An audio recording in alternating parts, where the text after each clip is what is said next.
स्वागत है दोस्तों आप सभी का एक बार फिर से नर्सिंग साइन चैनल पे। सीपू की जो नर्सिंग ऑफिसर की भर्ती 2023 है, काफ़ी टाइम से, काफ़ी लंबे टाइम से इस वैकेंसी को अभी तक प्रोसीड किया जा रहा है। अभी फ़िलहाल जो वैकेंसी के डॉक्यूमेंट वेरिफिकेशन हो चुके थे, लेकिन उसके बाद में एक परिवेदन लगवाई गई थी।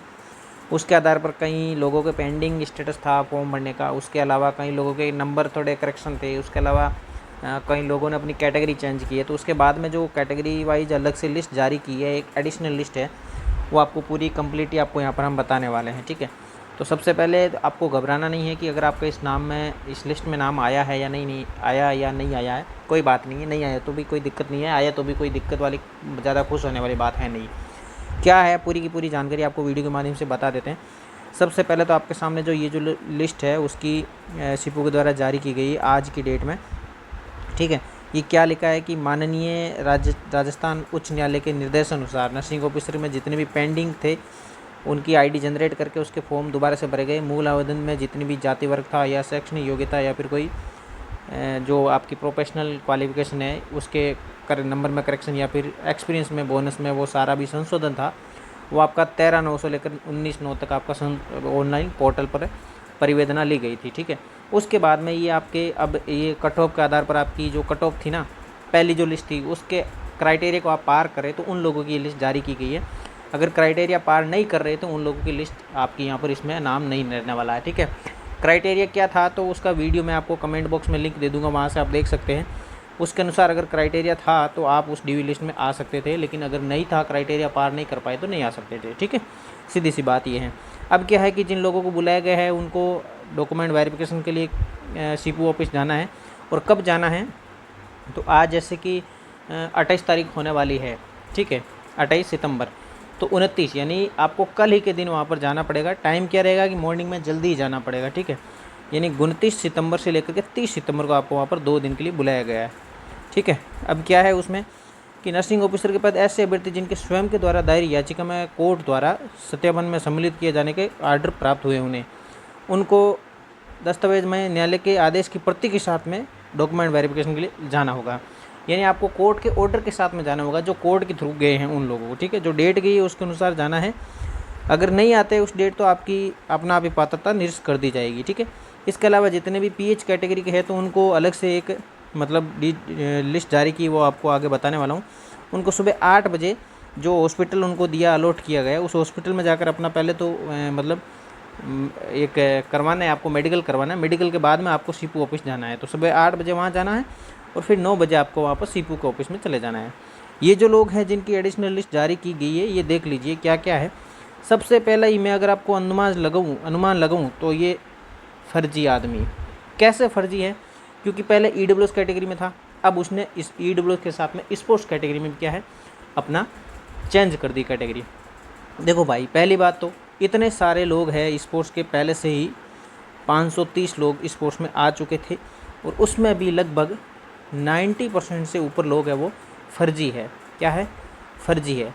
तो आप लोग ईडब्ल्यूएस से स्पोर्ट्स में आए हो तो सबसे पहले जग जाहिर होता है कि अगर आप रियल में स्पोर्ट्स कैंडिडेट होते तो आप फॉर्म भरते टाइम ही आप इस कैटेगरी का चूज़ करते। अब मेरे को लग रहा है या फिर किसी को भी लग रहा है या फिर शक जाहिर करे आप लोग पे, तो ये है कि आपने कहीं न कहीं से सर्टिफिकेट का जुगाड़ किया है। कोई बात नहीं, करो जुगाड़, लेकिन जब वेरिफिकेशन करवाओगे तो 1 मिनट में आपको वहाँ पर पहचान लेंगे। कैसे पहचानेंगे? आप लोगों ने अभी पिछले 2-3 दिन से जो न्यूज़ पढ़ ही रहे होंगे, स्पोर्ट्स के जितने भी कैंडिडेट हैं लगभग उसमें 90% तक लोग हैं फर्जी है। लगभग कितने हैं? 20 से 30 लोग ही टोटल में सिलेक्ट हो पाएंगे। आप उसमें कैटेगरी में आते हो, किसमें? फर्जी वाले में। हालांकि इस पूरी लिस्ट में 2 स्पोर्ट्स के कैंडिडेट हैं, बाकी के सारे जिन लोगों ने किसी की, हाँ ये चीज़ समझ में आती है कि भाई ओबीसी का था बंदा, एक्सपीरियंस उसका ऐड नहीं हुआ, लास्ट डेट से पहले का एक्सपीरियंस है तो ही आपका वहाँ पर आप खुश हो सकते हो। फॉर्म भरने की लास्ट डेट से पहले का जो आपको डेट दी गई तब तक का एक्सपीरियंस है, तब तो आप इसमें बिल्कुल एलिजिबल हो। नहीं तो आपका बाद में बना है एक्सपीरियंस तो आप बिल्कुल भी इस वैकेंसी के लिए एलिजिबल नहीं हो। ठीक है, दूसरी बात है कि ये जो एमबीसी वाली कैटेगरी थी ये इसने क्रीमी लेयर कर दिया था। हाँ, इसकी बात समझ में आई कि एमबीसी का कैंडिडेट था, क्रीमी लेयर कर दिया और उसने वापस एनसीएल यानी नॉन क्रीमी लेयर में अपना कन्वर्ट करवाया जो रियल कैटेगरी थी। ये बात समझ में आई, बिल्कुल ये चीज़ सही है अजय सिंह जी की। इसके अलावा एससी का था, मार्क्स में तो कोई एक्सपीरियंस था, मार्क्स में गड़बड़ थी तो उसने ठीक करवाई, ठीक बात है, बिल्कुल सही बात है, ठीक है। ये थी पहली लिस्ट। लगभग इसके 600 प्लस कैंडिडेट है वो वापस से डॉक्यूमेंट वेरिफिकेशन के लिए बुलाए गए हैं और उनकी लिस्ट पूरी की पूरी है। पूरी लिस्ट तो आपको बताऊंगा, टाइम भी आपका भी ख़राब होगा, ठीक है। ये हो गई आपकी उसकी। उसके बाद में ये पीएच कैंडिडेट है, उनकी भी यहाँ पर एक लिस्ट जारी की गई है। अब पीएच कैंडिडेट किन किन की है ब्रीफ में बता देता हूँ क्या करना है उन लोगों को। पीएच कैंडिडेट को 29 और 30 को सुबह 8 बजे तो जो हॉस्पिटल दिया हुआ है ये अपने नाम के सामने आपको देखना है कि ये हॉस्पिटल की लिस्ट है। इसके अनुसार आपको क्या करना है, सबसे पहले सुबह मॉर्निंग में 8 बजे आपको हॉस्पिटल जाना है, मेडिकल बोर्ड के सामने मेडिकल करवाना है, फिर उसके बाद में आपको सीपू के अंदर जाना है, ठीक है, उसके बाद में जाना है। ये करवाने के बाद में आपको क्या हो जाएगा, आपके डॉक्यूमेंट वेरिफिकेशन हो जाएगा और जो कुछ भी कमियाँ थी या फिर उसमें था वो आपका वहाँ से ठीक कर दिया जाएगा। अगर आप एलिजिबल हो तो फाइनल लिस्ट में भी आपका नाम आ सकता है, ठीक है। ये हो गई अब आपकी पीएच वाले कैंडिडेट की बात। इसके अलावा आपको एक बात बताना चाहूँगा कि अगर आपको लगता है कि जो डॉक्यूमेंट वेरिफिकेशन की लिस्ट के बाद में कि अब कट ऑफ क्या रह सकती है, ठीक है, यानी एडिशनल लिस्ट जारी हो गई तो अब कट ऑफ क्या रह सकती है सर, तो इस पर मैं एक अलग से आपका कट ऑफ का वीडियो लेकर आने वाला हूँ। कुछ भी चेंजेज जो कुछ भी होने वाला है, मेजर ज़्यादा मतलब नहीं चेंजेज होने वाला है, कुछ छोटा मोटा चेंजेज होगा वो बिल्कुल आपको अलग से एक वीडियो लेकर आ जाऊँगा। उसके आधार पर आप अपना सिलेक्शन कैसे है हो सकता है उसको आप अपना डिसाइड कर लीजिएगा, ठीक है।